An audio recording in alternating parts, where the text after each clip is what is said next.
So my name is Anita Lettink, and I am Solutioning and Alliances VP for NGA HR. And that means that all the sales enablement is with me and all the partnerships are with me. Oh, great. Yeah, it's a really nice job.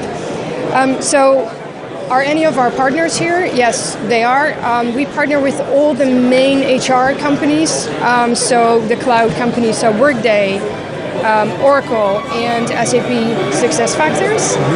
And then we have a couple of other partners like Kronos for workforce management, and Thomson's Online Benefits for benefits, global benefits.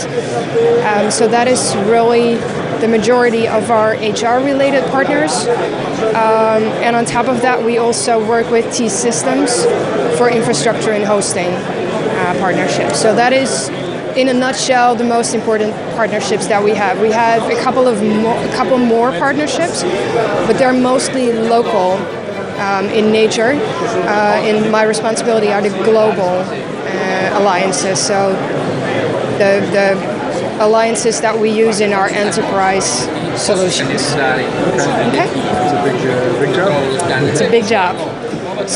So any new partners to announce? 4 weeks ago at HR Tech in Chicago, we announced our partnership with Kronos. It is not new. We already closed a couple of deals with them. Fantastic. when we started talking about a partnership. Yeah, so that was really great.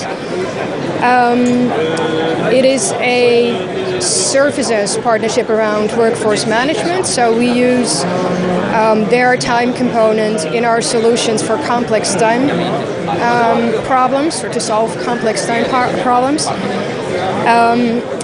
We implement that, and we also deliver what we call application maintenance services to our clients, as well as service center management. So when employees call the service center with a question around time, the NGA service center will handle that for these clients. So we combine it usually with payroll services, so that our customers have the one throat to choke, because very often when an employee has a payroll question, it is because something is wrong with time.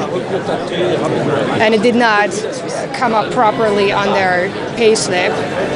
So instead of sending them to the time service center, we can bundle that and make sure that the employee has a really good experience, because they only have one phone call to make, and our people can handle the whole situation.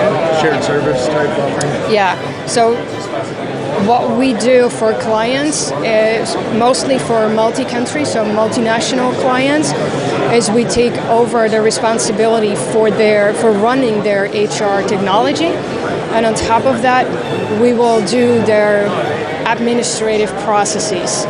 So we have service centers for a number of, large international clients, where all their employees, in fact, call the NGA service center, but of course we'll pick up the phone with the client's name, so that the employees don't realize that it's an outsourced service, but under the hood we provide all the services as if we were the client. That is basically how we do that.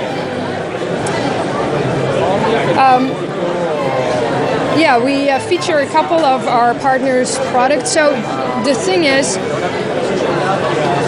we have our own technology, but it's mostly on top of existing technology of cloud vendors. So Workday, SAP, Oracle, they come out with the solutions, and we make sure that there are extensions and accelerators and methodologies built around that, so that we can give a seamless experience to our clients when they move on to the service.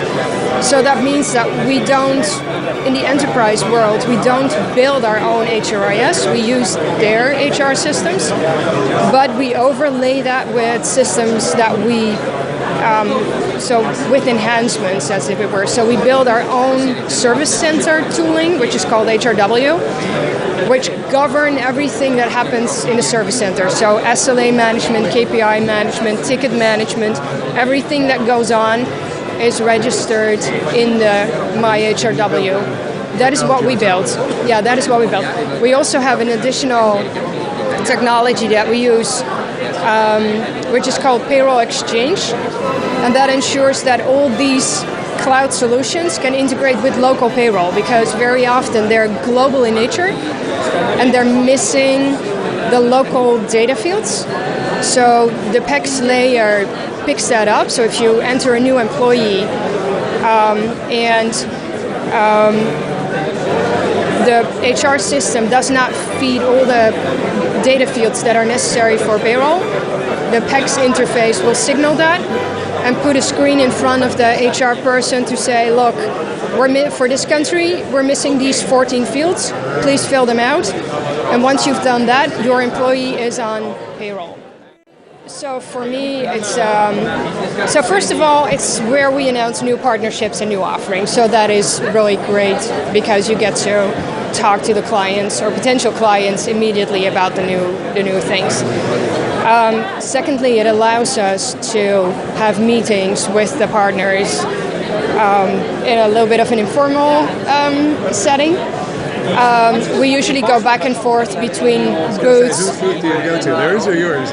Both, because they talk to someone and they say, look, this is really a fit for NGA, so they send them over to us, or we talk to them and we think, well, these people first need to select a solution, and we send them over to one of the partners that we think is most fitting to them. Instant referrals, yes. And usually we bring them, so the partner also knows that the referral comes from us, and it's easy for us to do because we know all these people. So you can easily go over and say, hey, so and so, this is, and they want this, so that makes for a really close cooperation. Yeah. And then that's what I also like about what I especially like about HR Tech. This one is that there's the Disrupt HR. And we really follow that closely to see what's coming, what kind of companies are interesting for us as bolt-ons to what we already have. But it also challenges our thinking, and it gives us an indication of where the market is going or where people are spending money to invest in these little companies. I'll go over and see what it is to find out what it is, and then we'll see if at that moment there's a place or a white space in our portfolio that we would like to fill with this particular service.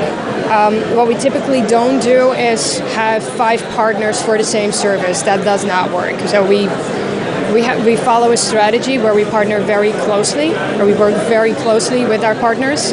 So we don't have a lot, like you just heard, but the ones we have a very good relationship with. And if for every service that you offer, you have 5 different partners, that makes it very difficult to make sure that you really get the most out of these partnerships, or both parties get the most out of it.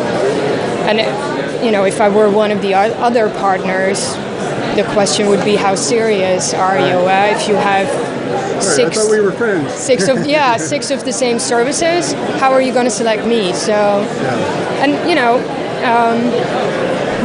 setting up and maintaining a partner alliance, it's a lot of work.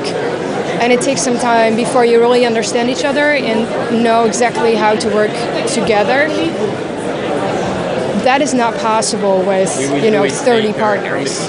So it's also, you need to focus. We very strongly believe that we need to focus.